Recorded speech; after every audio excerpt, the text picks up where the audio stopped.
就是我们主要做的都是一些手工艺品，和一些服装的制作。那其实我们工作室的理念非常简单，跟我们之前在从事建筑工作有很大的关系，就是我们之前大部分都是做一些历史建筑、历史空间，然后用一些旧的材料、一些特色的材料去做出来的建筑。所以我们把这样子的理念带到我们的产品上去，所以我们产品的理念就是要所有的东西要符合环保。所以我们的整个设计的核心这样子就是环保设计。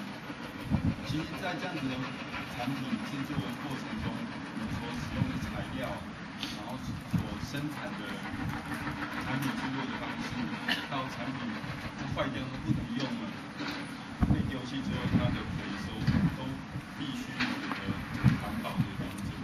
那其实这个理念是我们之前帮一个美国建筑师工作的时候，那个老建筑师他都盖小房子，然后他都是用非常传统的材料，像砖头、木材做的房子。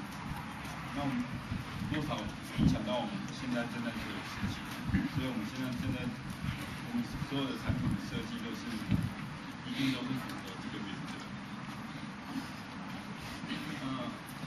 因为我们自己目前现在有一间店面，所以也许各位可以从我们的目前我们自己做的这些店面里面，可以找到一些空间上的灵感。那这是我们第一家店在台中，这家店我们尝试用了一些拆除房子老的木窗作为我们的理念，那甚至有一些材料的部分是我们室内的一个装饰。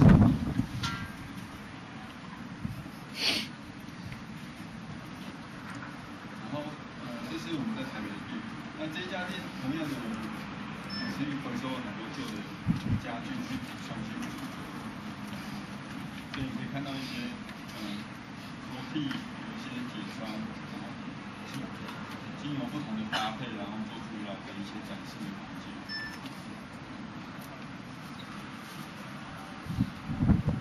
那其实我们本身很喜欢大自然，很喜欢自然的东西，所以我们常常在参加不同的展览的主题都是会有树的概念。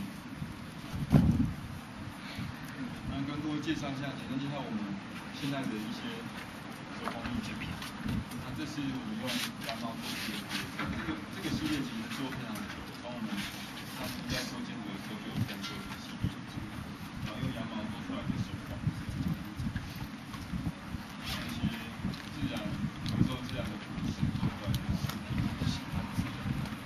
像这样子的编织的东西，其实我们后来越编越复杂，把原本是很平面的东西，透过不同的解法，然后变得非常的空间化。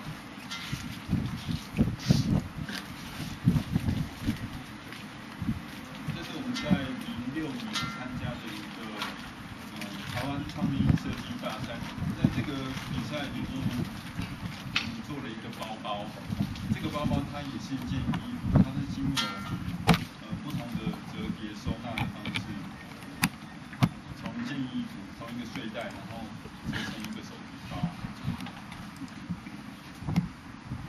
那我们工作室就我们2个人，那我本身是做一些手工艺品，那这个女生的话，她是做一些她有一些很好的衣服的想法。像这件衣服，它是经由不同的环去扣起来的。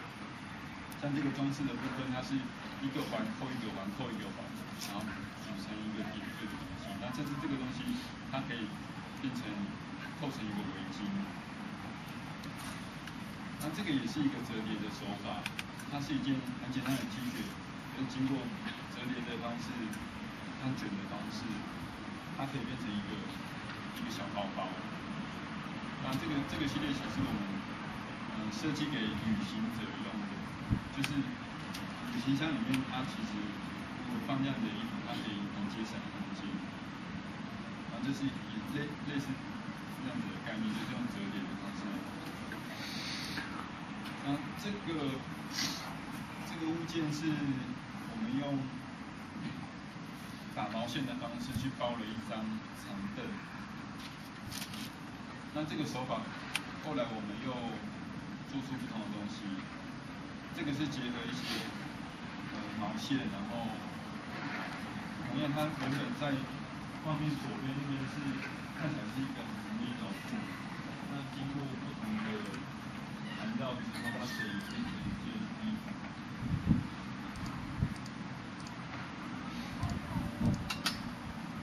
那这个系列其实很有趣，它原本的衣服的版型都是正方形、长方形、三角形、圆形。那我们用非常几个简单的创作出来的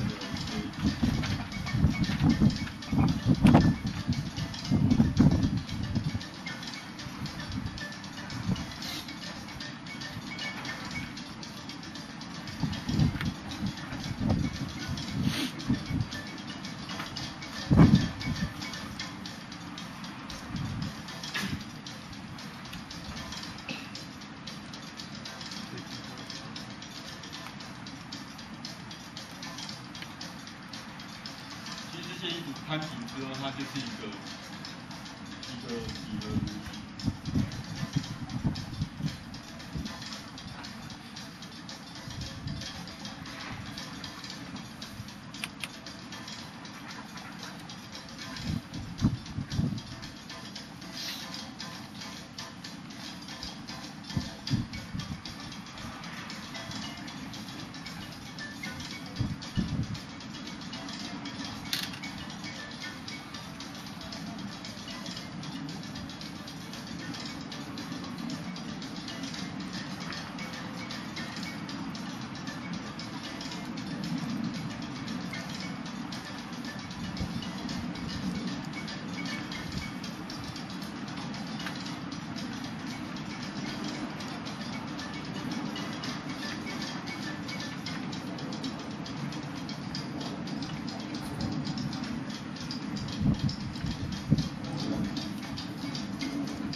这个系列的衣服本来是预计这个周末会参加一个走秀活动，可是那个活动临时取消，所以这些衣服目前当然在我们这边。如果各位有兴趣的话，可以到我们工作室，我们可以让你看所有整个系列大概有15件这样子。那它都是有这些，甚至可以提供一些我们做衣服的版型给你们去做参考。这边。对，我们工作室就是在永康街233号1楼。那有一些我们其他的作品在我们的网站上面也可以看得到。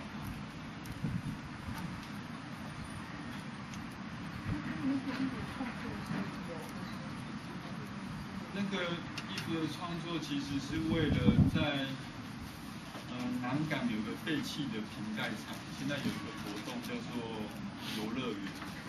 那个瓶盖厂大概荒废了16年，所以它已经是废墟了。近几年有一些生成游戏的团体会去里面打漆弹，所以那个系列其实是帮他们设计的一系列像迷彩一样。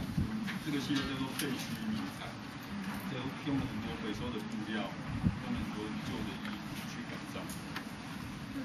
材料来源，说回收布料。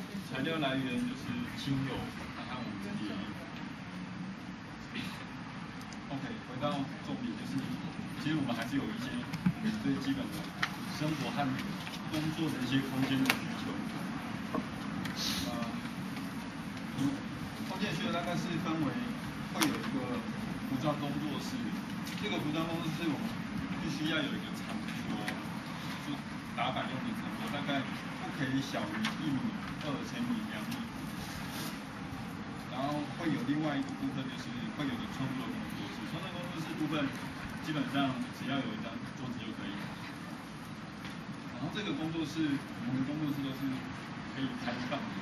它像我们现在目前在永昌街的工作室是结合我们的店面在一起，所以它是一个完全开放的工作室，就是一般民众是可以进去参观。然后我们还有一个是最我们个人必须要使用的，像卧室，其实就我们生活非常的简单，平常可能回到家也很简单，所以我们就生活机能很简单，只要有卧室，有各个设备，然后可以想得出起居室。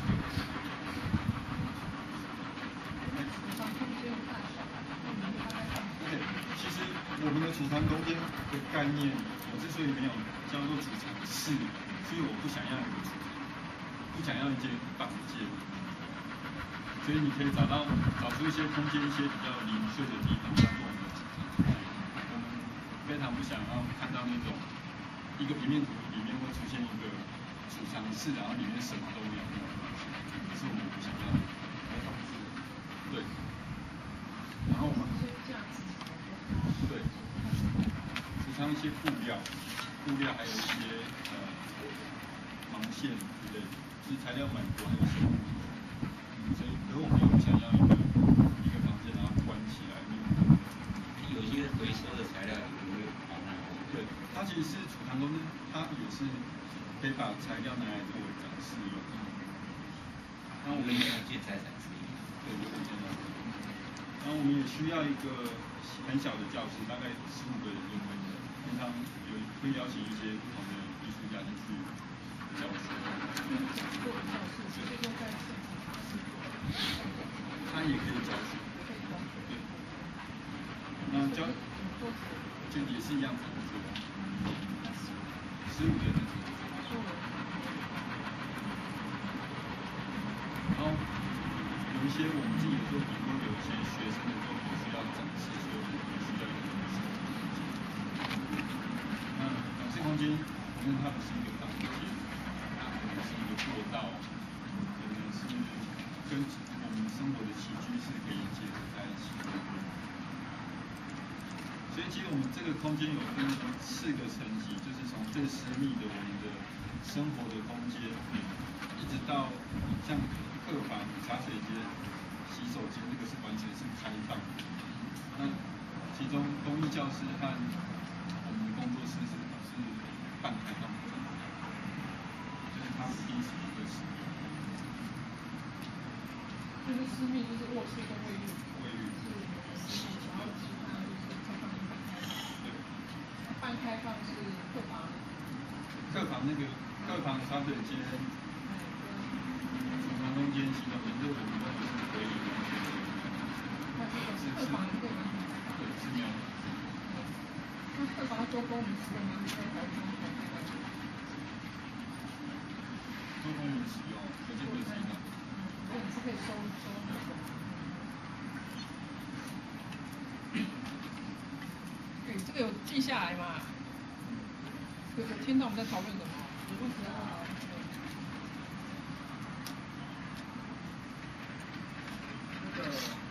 创作的过程，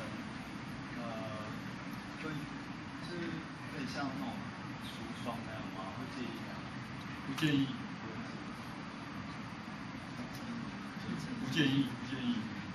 基本上我们现在其实很多创作的部分是结合一些到我们工作室的那些客人，他们会给我们一些想法，基本上我们会把客人的想法融入在我们的作品里面，所以这个部分对我们来说其实是有点半开放的状态，甚至可能是一个橱窗，甚至它是可以走到我们工作室里面的。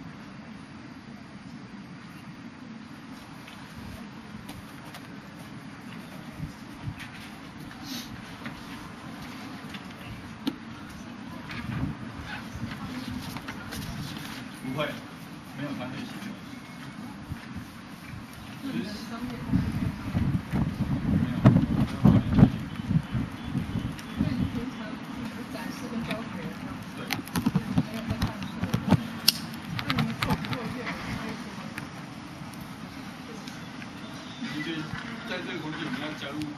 销售空间，就是商业空间会有点太复杂。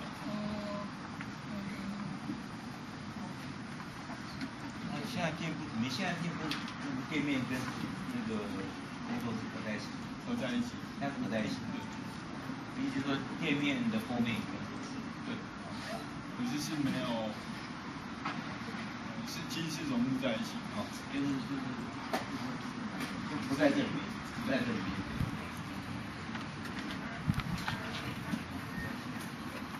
那你们对空间的氛围啊，有没有什么比较特殊的要求或思考？如果是学生设计啊，你就希望它是什么程度的来做类似这样的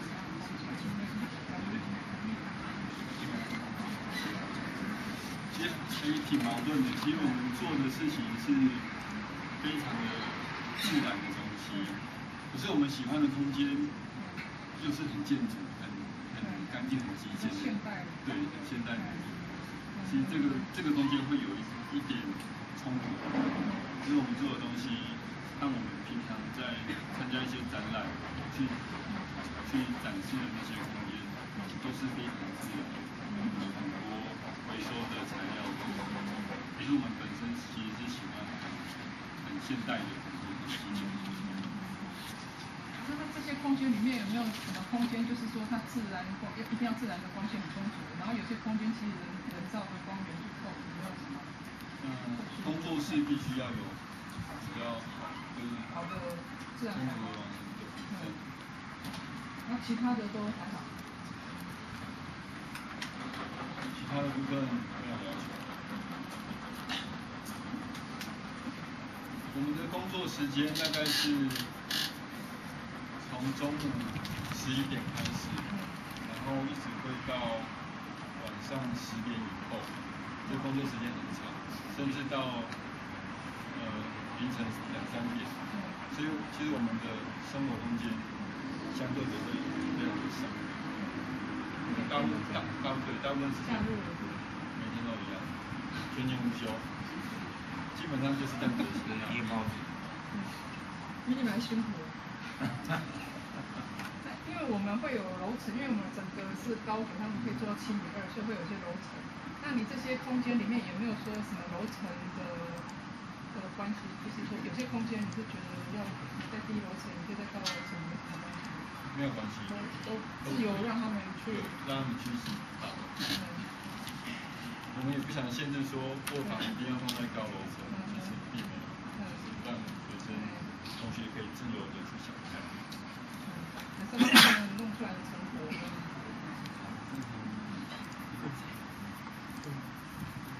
这个房子要可以睡2个人，就是他如果放双人床，放2张。大小就是它的规模大小是不是就可以到2张单人床。2张单人床。对。是分开的。分开的。好。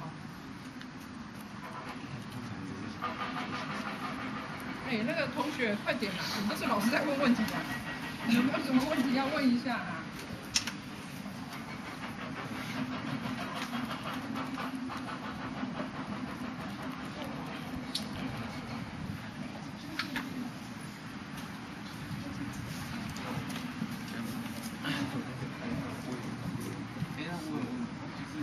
你会希望这个空间是很容易让外人看到的，就是比如说展示空间是几乎是跟外面就是街道就是从外面经过的人就会很容易看到里面的情况，还是说是会希望有点遮掩？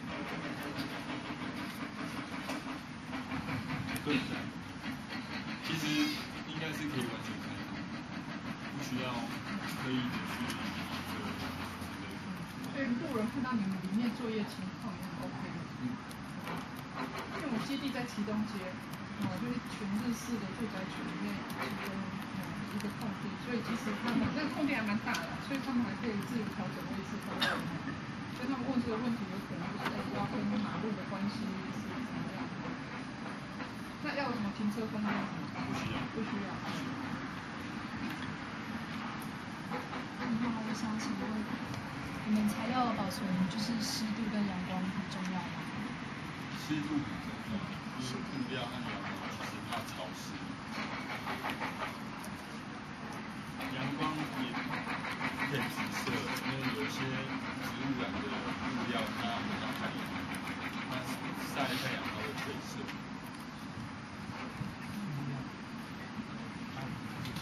跟染布的部分是目前是交给新店那边有的台湾橡皮筋的。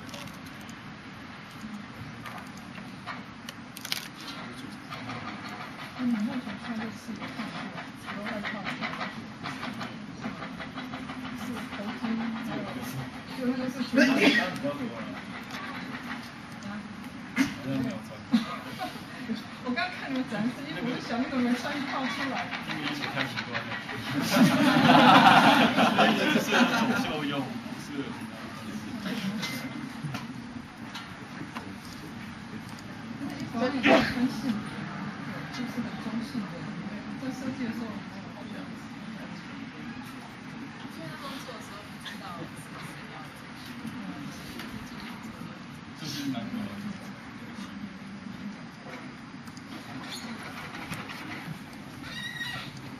像那个系列的衣服，其实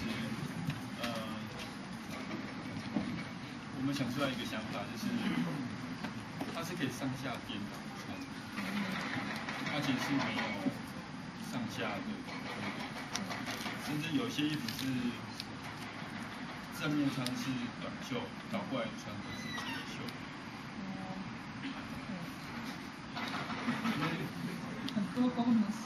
因为这个系列时间，我们制作的时间很短，然后原本要做大概20几件衣服，我们后来评估觉得时间来不及，所以才想用这样的方式。它其实一件衣服可以至少有2种。你们展示空间是展示哪一类型？就服装，还有你刚讲那些饰品。服装和一些饰品。它展示的方式呢？如果是服装是全挂还是平，还是展示就是挂在墙上，然后那个饰品的话是饰品我们一般都是平面展示。就这个平台式的这样子。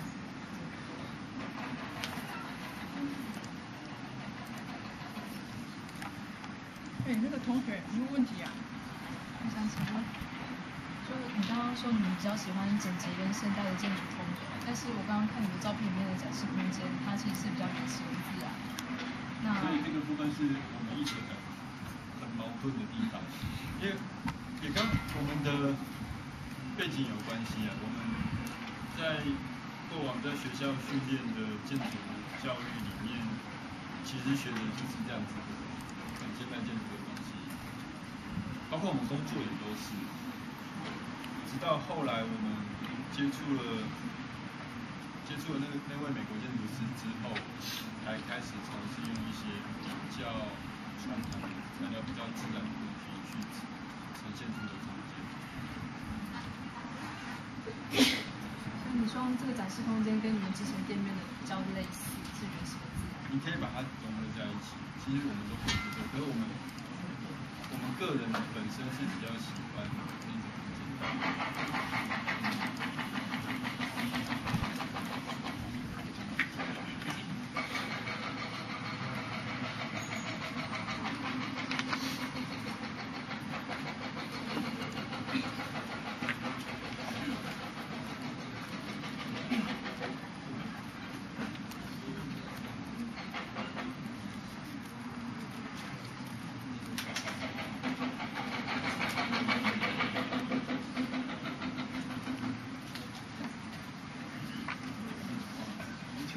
刚刚那个就谈到的空间里面有谈到餐厅跟厨房，那是不是就是用茶水间？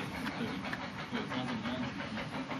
因为我们平常没有在所以没有厨房的空间。茶水间我刚刚提到的是开放的，茶水间，就是它也不是一个房间的概念，它是完全不同的。它在里面可以做什么事？它还是有冰箱，有锅炉、烤箱，还是泡咖啡机。我们的需求很简单，就是可以让我们煮热水就可以。我们只要放咖啡泡菜。冰箱。冰箱。用餐也是，如果它是开放式的茶水间，用餐在那边，然后甚至我们会到我们的取机室或者带工作室，我们就可以餐机。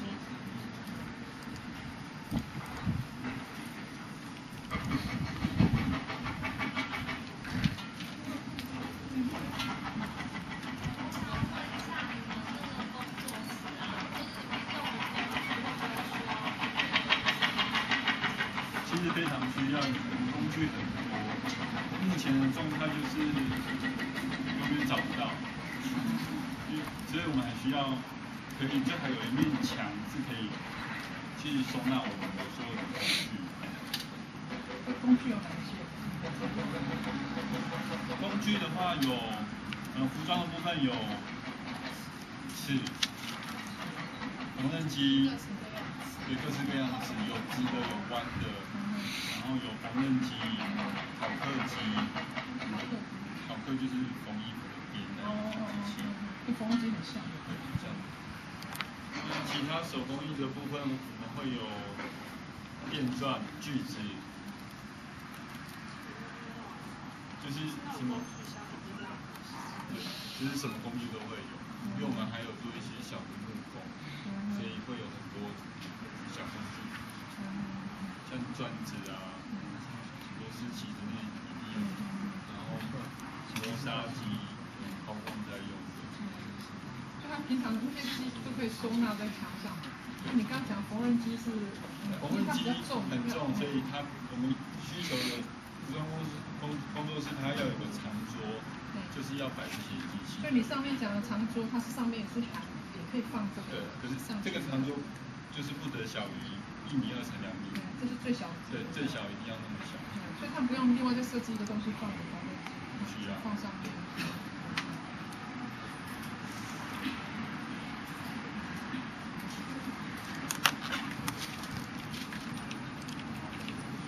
你晚上工作的时候，因为你有时候缝会很伤眼睛的，因为那种光线很暗，晚上的时候，你是说比较靠天花的这样子。目前是这样。所以里面开灯或者就很方便。最好是因为很不方便，有台灯的话，我们工作空间会变得很麻烦，所以最好还是要靠天花。就是他工作室天花板过高，其实对你来说采光会相对的。晚上的话会比较辛苦。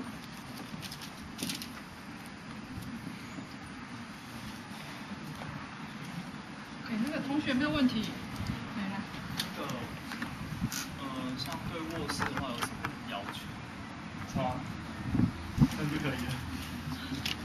看衣橱其实我们非常非常需要，因为我们本身有在做衣服，所以我们自己的衣服很多到可能连3个衣橱都放不下的量，所以衣橱的数量，请帮我考虑。尽量多做一点。对，衣服非常非常的多，然后其他的需求就是可能就是床比较好。我们睡眠时间很短。那你们当学生很幸福一样，还有寒暑假可以睡长觉的。学校的公益教室15也是大就是大家可以像会议周访，对，大家可以做得像那个你们的卫浴空间是会开放给客人吗？我们自己的不开放。不开放。对，会开放给客人的是外面有个洗手间，这个洗手间的部分是可以对外开放的。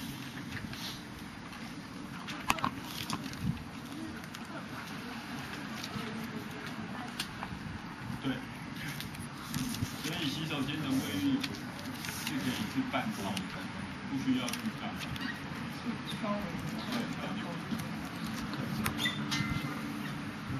你好，就是你们睡觉都是需要就是有2个房间，说中间有个隔栅片，因为你们一男一女的话是睡在同一个空间里面。我们目前是在一起。这不用补。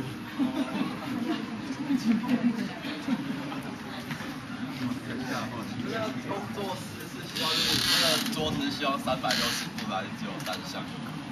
工作室就那个长桌啊，就是可以靠墙还是这样？因为像服装工作室的部分有设备的考量，所以一定是单向。单向。对。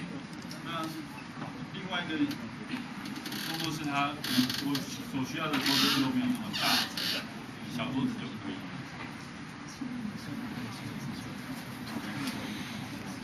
那中间之间动线流程有没有说什么东西要连接的什么会在你的使用上？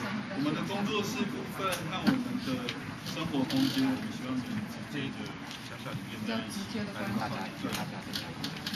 然后其他的就还好的。对，那其中2间工作室，虽然我是写2间，可是你们可以考虑可以放在一起。它是可以一起使用的。我桌子你说工艺教室跟什么服装工作室啊，跟创作工作室2间工作室是可以合在一起的。它不一定要单独分开。不用合。好。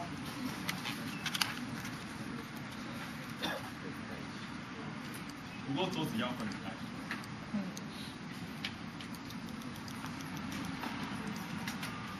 创作工作室是2个人的位置，对不对？一个人就可以了。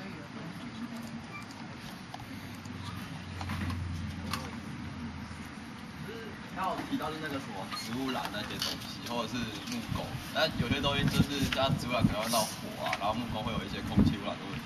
那你们那个工作是希望跟户外有结合，还是一个封闭？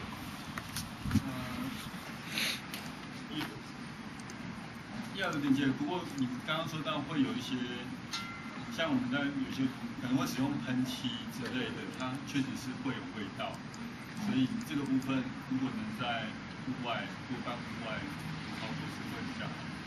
那染布的部分，因为不是在工作室里面做，所以不会有问题。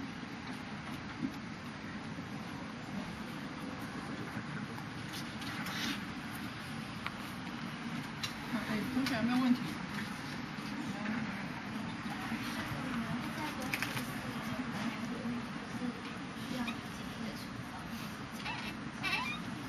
不会，我们工作室里面不会开火。我发现附近还蛮容易买到吃的。一方面是我们没有时间煮饭，一方面是我们觉得吃饭方面是也不需要了，不需要。已经讲过了，怎么会？对啊，他要泡咖啡，这样还有冰箱这样啊，然后可以煮热水。要洗杯子这样子，还有没有问题？你们可以稍微想哈，那边徐老师。户外空间。对，我们剩下的空地还很大。我们其实有养很多植物，就是我们养植物。对，本身有养一些盆栽。是放在户外的。对。所以要有一区可以给我们放现在对。那需要盖个房子的温室什么？不用，就让它可以放有位置放就可以。那你们户外平台什么之类的，有时候举办活动什么的。因为必须要有些植物它是半日照的，所以它浇完水必须要晚上要收进来，所以要有个工作可以浇水。因为我们空地说实在，我们可能盖不到一半，剩下一半都是空地这样。我的意思是说，是不是说我们在户外除了做些景观之外，必须要有些平台？你们平常会有些什么举办朋友还是什么在户外的活动？会有这种机会吗？还是说可有可无？可有可无这样子。没有。还是从我里面弄的。其实本来有，只有植物没有。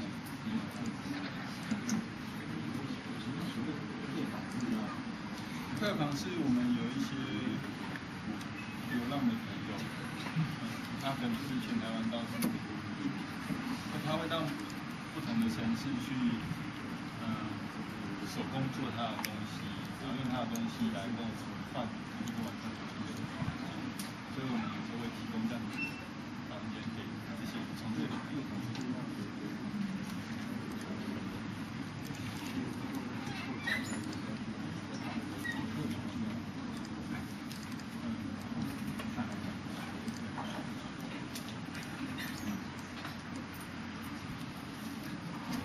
还有没有问题？我这个问题，就是我们的基地有很多猫，你喜欢吗？基地有很多猫，野猫啦。所以要不要做防范措施啊？你的意思是这样？啊？让猫跳进去了。其实我们本身喜欢动物，所以猫不要进室内就好。猫应该是还好。